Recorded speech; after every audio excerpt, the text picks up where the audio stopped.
ఈనాటి మన చర్చకు స్వాగతం. భారతదేశంలో పవర్ కట్ అనేది మనందరికీ తెలిసిన అనుభవమే. కొద్ది క్షణాలు లేదా గంటలు లైట్లు ఆగిపోతాయి, ఫ్యాన్లు ఆగిపోతాయి. ఇక మనం ఆ డీజిల్ జనరేటర్ స్టార్ట్ అయ్యే ఆ గర్రుమనే శబ్దం కోసం ఎదురుచూస్తాం. వ్యాపారాలకు ఇది కేవలం అసౌకర్యం కాదు, చాలా పెద్ద నష్టం. అయితే ఈరోజు మనం ఒక ఆసక్తికరమైన వాదనను పరిశీలిస్తున్నాం.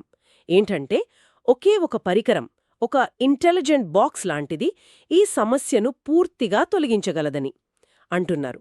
మా దగ్గరున్న సమాచారం ప్రకారం ప్యూర్ పవర్ 30.0 అనే ఈ టెక్నాలజీ ఒక ఆస్పత్రిలోని సున్నితమైన అవసరాల నుండి ఒక ఫ్యాక్టరీలోని భారీ యంత్రాల వరకు అన్నింటినీ నిర్వహించగలదట.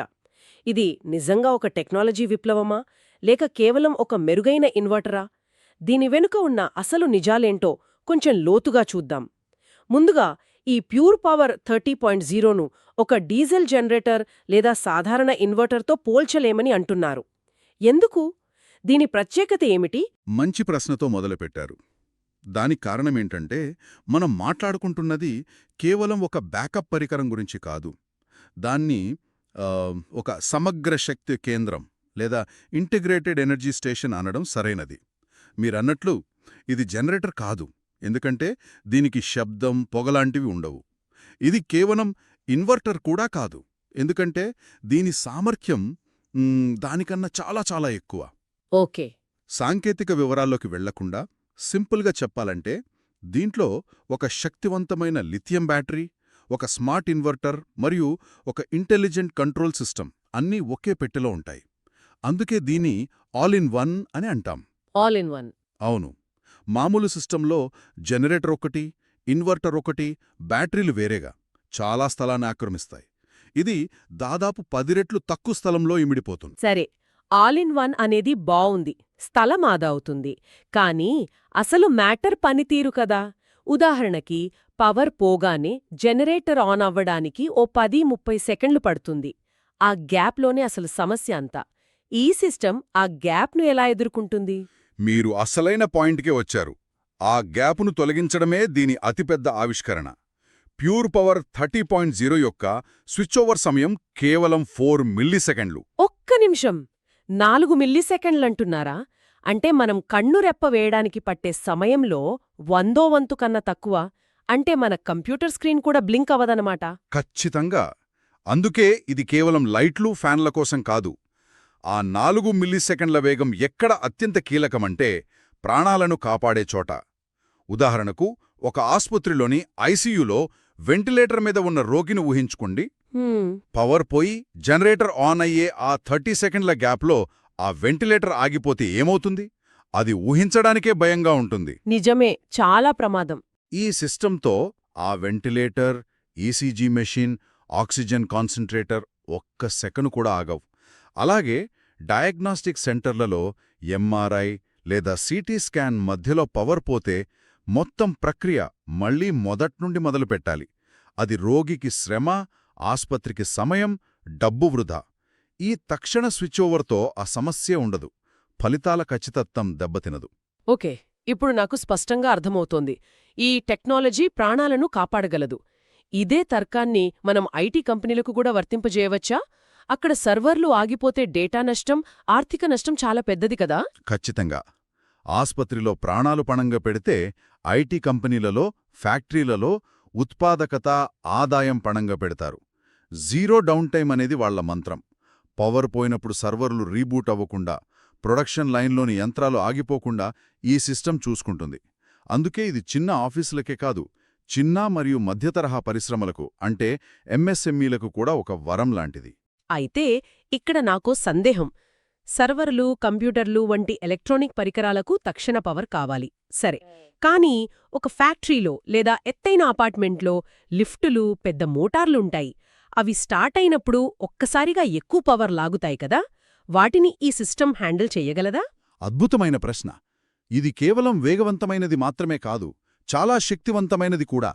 ఇది 7.5 హార్స్ పవర్ సామర్థ్యమున్న కంప్రెషర్లను, 15 హార్స్ పవర్ వరకు ఉన్న భారీ యంత్రాలను కూడా సునాయాసంగా నడుపుతుంది. ఓ, అలాగా. అవును. అందుకే G+5 లేదా G+7 అపార్ట్మెంట్లలో పవర్ పోయినప్పుడు లిఫ్ట్ మధ్యలో ఆగిపోయి జనం భయపడే పరిస్థితి ఉండదు.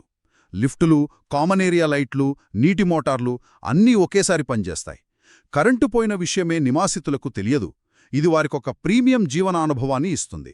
ఇది వింటుంటే ఈ సిస్టమ్ కేవలం పవర్ బ్యాకప్ ఇవ్వడమే కాదు, అది చేసే పనిలో చాలా తెలివిని కూడా ప్రదర్శిస్తున్నట్లు అనిపిస్తోంది. దీనికి సోలార్ ఇంటిగ్రేషన్ గురించి కూడా ప్రస్తావించారు. అది కేవలం బ్యాటరీని ఛార్జ్ చేయడానికేనా, లేక దాని వెనుక ఇంకా ఏమైనా ఉందా? అక్కడే అసలైన స్మార్ట్ ఫీచర్ ఉంది. ఈ సిస్టమ్ సోలార్ ప్యానెళ్ల నుండి వచ్చే శక్తిని తీసుకుని మొదట ఆఫీసు లేదా ఫ్యాక్టరీ అవసరాలకు వాడుకుంటుంది. అదనపు శక్తిని తన బ్యాటరీలో నిల్వ చేసుకుంటుంది.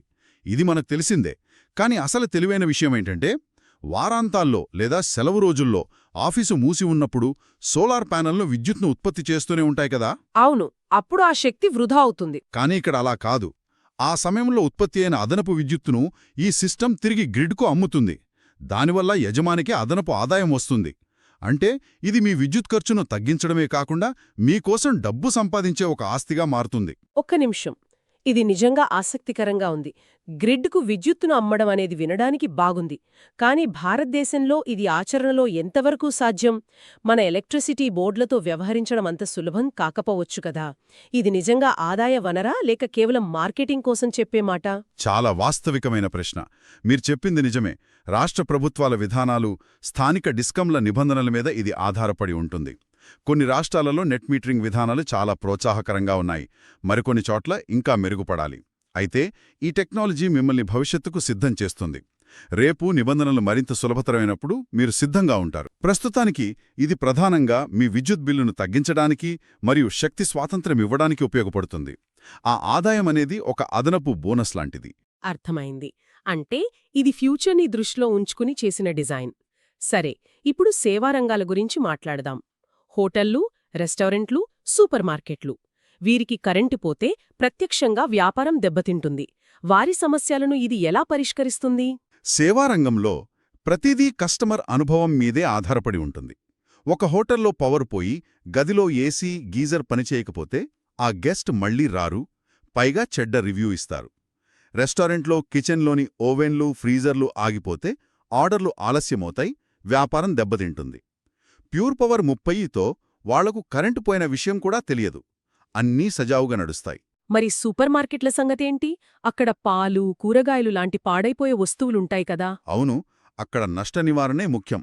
సూపర్ మార్కెట్లోని పెద్ద ఫ్రీజర్లు, చిల్లర్లు కొన్ని నిమిషాలు ఆగిపోయినా సరే పాలు, కూరగాయలు, మాంసం వంటివి పాడై లక్షల్లో నష్టమొస్తుంది. ఈ సిస్టంతో ఆ భయమే ఉండదు. హమ్మయ్యా!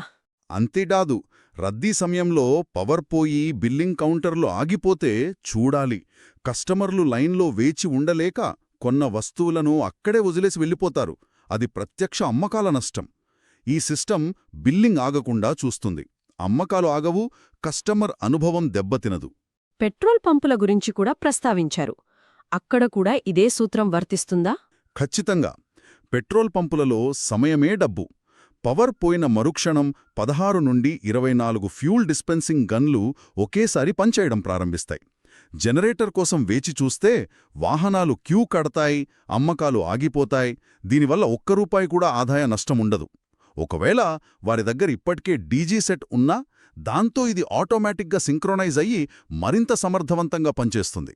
ఇన్ని రకాల ప్రదేశాలలో ఇంత భిన్నమైన అవసరాలను ఇది తీర్చగలుగుతోంది అంటే దీని డిజైన్ చాలా పటిష్టంగా ఉండాలి.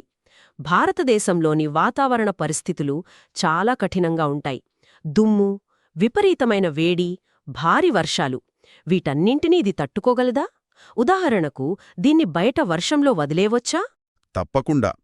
దీనికి IP65 రేటింగ్ ఉంది. ఆ టెక్నికల్ పదం అర్థమేంటంటే ఇది దుమ్ము మరియు అధిక పీడనంతో వచ్చే నీటిని కూడా తట్టుకోగలదు. అంటే భారీ వర్షంలో కూడా ఇది సురక్షితంగా పనిచేస్తుంది. భారతదేశంలోని కఠినమైన వాతావరణ పరిస్థితుల్ని దృష్టిలో పెట్టుకునే దీన్ని రూపొందించారు. చివరిగా దీని నిర్వహణ మరియు వారంటీ గురించి చెప్పండి. ఒక వ్యాపారానికి ఇది దీర్ఘకాలిక పెట్టుబడి కదా? అవును. దీనికి స్టాండర్డ్గా 5 సంవత్సరాల వారంటీ వస్తుంది. దాన్ని 12 సంవత్సరాల వరకు పొడిగించుకోవచ్చు. ఇక నిర్వహణ విషయానికి వస్తే దీనికి స్మార్ట్ కంట్రోల్ వ్యవస్థ ఉంది.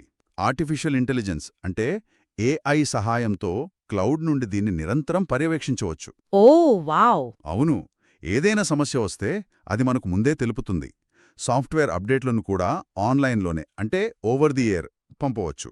దీనికోసం టెక్నీషియన్ ప్రతిసారి రావాల్సిన అవసరం లేదు. ఈ చర్చను ముగింపుకు తీసుకొస్తే మనం మొదట అడిగిన ప్రశ్నకు సమాధానం దొరికినట్లుంది.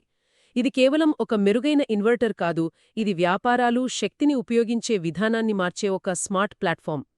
ఒకే ఉత్పత్తి ఇన్ని రకాల వ్యాపారాల యొక్క ప్రత్యేక అవసరాలను గుర్తించి వాటికి తెలివైన పరిష్కారాలను అందించడం నిజంగా ఒక పెద్ద ముందడుగు. అవును. దీని వెనుక ఉన్న ప్రాథమిక సూత్రం ఒక్కటే.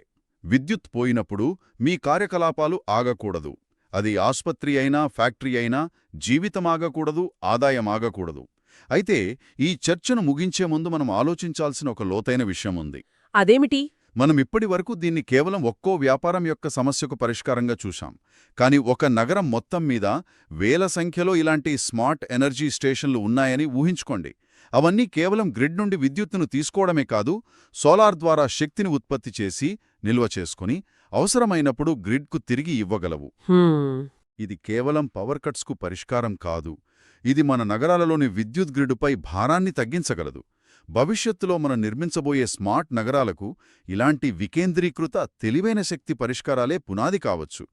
మనం అడగాల్సిన ప్రశ్న, తర్వాత పవర్ కట్ నుండి ఎలా బయటపడాలి అని కాదు, పవర్ కట్స్ అనేవే లేని ఒక శక్తి వ్యవస్థను మనం ఎలా నిర్మించుకోవాలి అని. బహుశా ఇది ఆ దిశగా వేసిన మొదటి అడుగు కావచ్చు.